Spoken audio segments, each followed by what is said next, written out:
Everyone, स्वागत है आप सभी का हमारे यूट्यूब चैनल अंबिकापुर बॉटनिस्ट में। और इसमें आज हम हाजिर हैं बॉटनी पेपर DSC के यूनिट 1 का 5th सेमेस्टर का एक टॉपिक लेकर के, जो कि एग्ज़ाम के लिहाज से वेरी इंपॉर्टेंट टॉपिक है। और इसमें हम प्लाज्मा मेम्ब्रेन के स्ट्रक्चर के बारे में समझाने वाले विभिन्न जो मॉडल्स हैं उनके बारे में पढ़ने जा रहे हैं।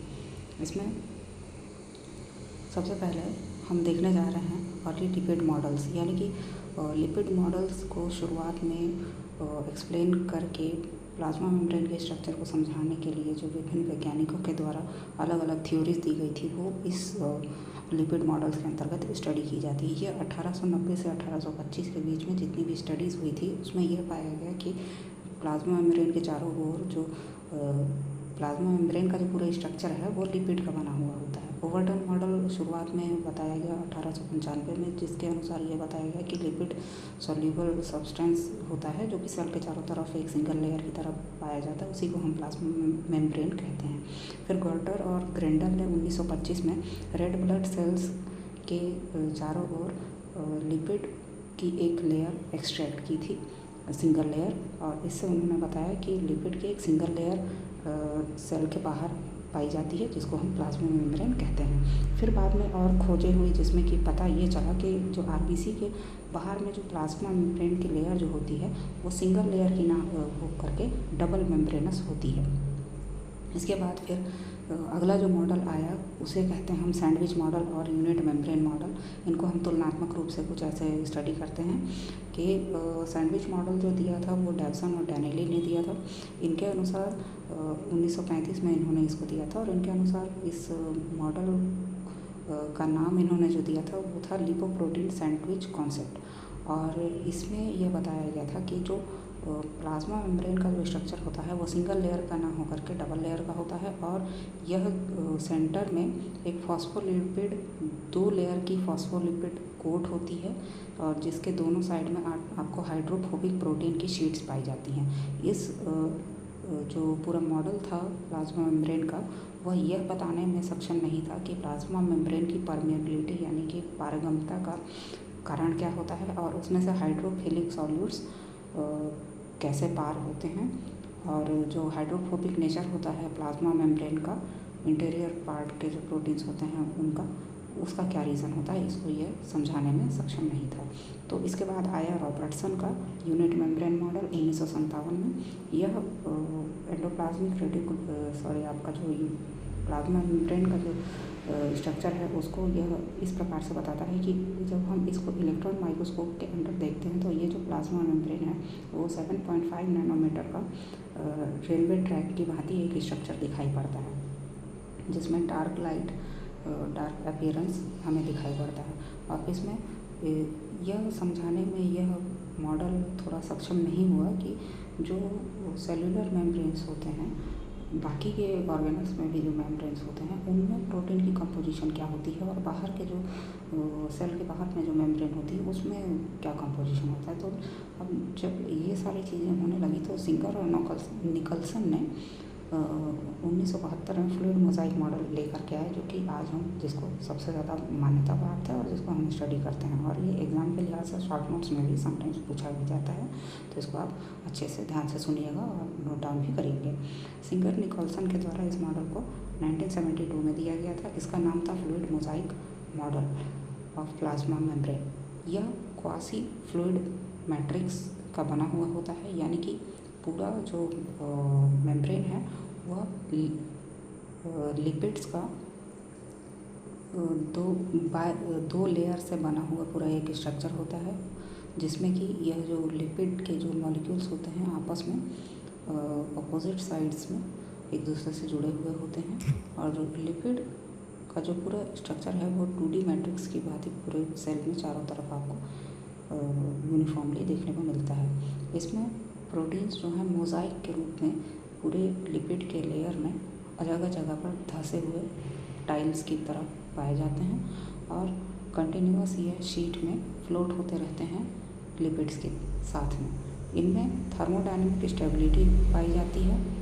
इनमें लिपिड्स और प्रोटीन्स के बीच में ऐसा अंतर संबंध पाया जाता है कि जो हाइड्रोफोबिक रीजन है वह अंदर की तरफ होता है और पोलर रीजन लिपिड का बाहर की तरफ होता है, और जिससे कि प्रोटीन्स के साथ इनका जो संगठन है वो काफ़ी सुदृढ़ दिखाई पड़ता है। इस पूरे स्ट्रक्चर में आप पूरा फ्लूइड मोज़ाइक मॉडल में के थ्रू जो आपका प्लाज्मा मेम्ब्रेन का स्ट्रक्चर है वो देख सकते हैं। आप चाहें स्नैप ले करके इसको नोट डाउन भी कर सकते हैं अपने नोट्स में।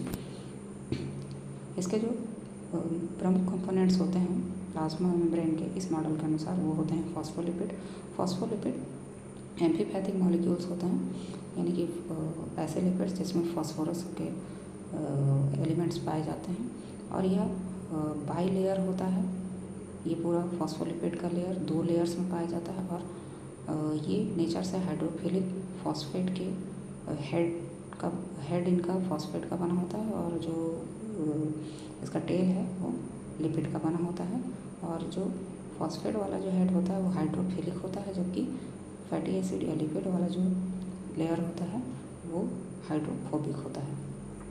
प्रोटीन्स इसमें पाए जाते हैं इंटीग्रल प्रोटीन और एक्सट्रिंसिक प्रोटीन करके 2 तरह के प्रोटीन्स पाए जाते हैं। अंदर धसे हुए प्रोटीन्स को हम इंट्रिंसिक प्रोटीन कहते हैं, और बाहर की तरफ पाए जाने वाले को एक्सट्रिंसिक प्रोटीन कहते हैं।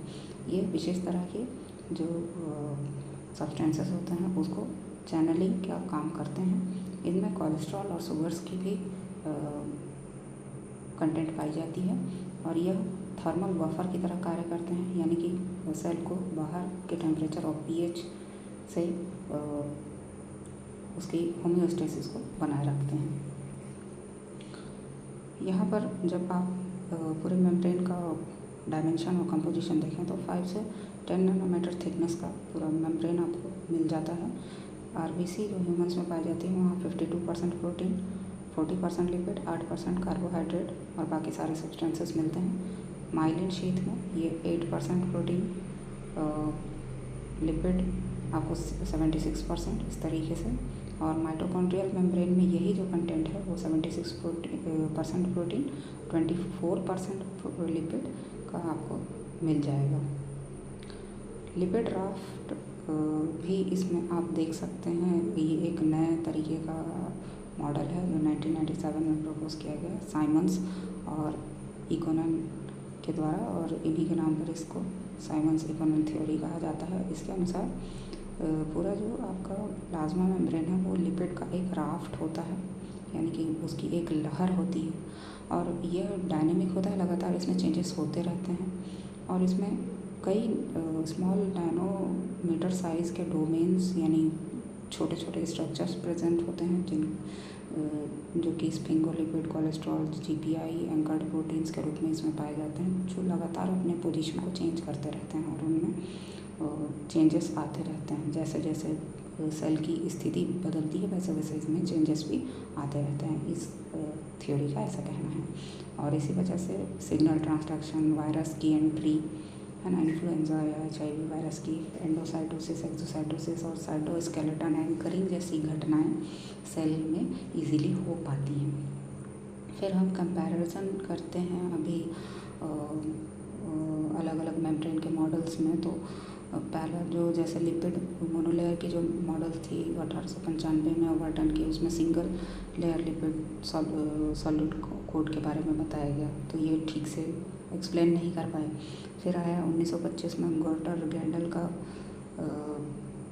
लिपिड बाइलेयर, ये बाई मॉलिक्यूलर फॉस्फोलिपिड शीट होता है प्लाज्मा मेम्ब्रेन का, ऐसा बताया गया, लेकिन इसमें भी प्रोटीन्स के मेम्ब्रेन प्रोटीन्स के बारे में कुछ नहीं बताया गया। फिर आया सैंडविच मॉडल जो कि 1935 में डॉल्सन और डैनियली का था, उसमें लिपिड बाइलेयर के बारे में बताया, प्रोटीन शीट्स के बारे में बताया, लेकिन प्रोटीन का जो एम्फीपैथिक नेचर होता है उसके बारे में नहीं बताया गया। फिर इसमें यूनिट मेम्ब्रेन का मॉडल आया 1957 में J.D. रॉबर्टसन के द्वारा। वो बताता है कि जो प्लाज्मा मेम्ब्रेन है वो 3 लेयर प्रोटीन्स का ऐसे और लिपिड्स का मिल करके बना 7.5 नैनोमीटर का। और लेकिन ये नहीं बता पाया कि क्या प्लाज्मा मेम्ब्रेन स्टैटिक होता है या उसमें भी चेंजेस होते रहते हैं, तो वो भी ये ढंग से क्लियर नहीं कर पाए। फिर आता है फ्लूइड मोज़ाइक मॉडल 1972 में सिंगर निकोलसन का, तो उसमें ये बताते हैं कि जो पूरा प्लाज्मा मेम्ब्रेन का जो स्ट्रक्चर है वो डायनेमिक है, यानी कि उसमें लगातार चेंजेस होते रहते हैं और साथ ही साथ इसमें ग्लोब्यूलर प्रोटीन्स भी प्रेजेंट होते हैं जो इसके परमेबिलिटी के लिए जिम्मेदार होते हैं। और लेकिन इसमें फिर अदर जो माइक्रोडोमेन्स होते हैं जैसे कि आपके कोलेस्ट्रॉल वगैरह हो गए, ग्लाइकोजन वगैरह हो गए, तो उनके बारे में ये ढंग से बता नहीं पाता है, जो कि आपके जो सेल के मेम्ब्रेन में जो सिग्नलिंग वगैरह होती है उसके लिए जिम्मेदार होते हैं, तो वो उसको एक्सप्लेन नहीं कर पाए। तो इसलिए बाद में हमको राफ्ट थ्योरी देखने को मिलती है।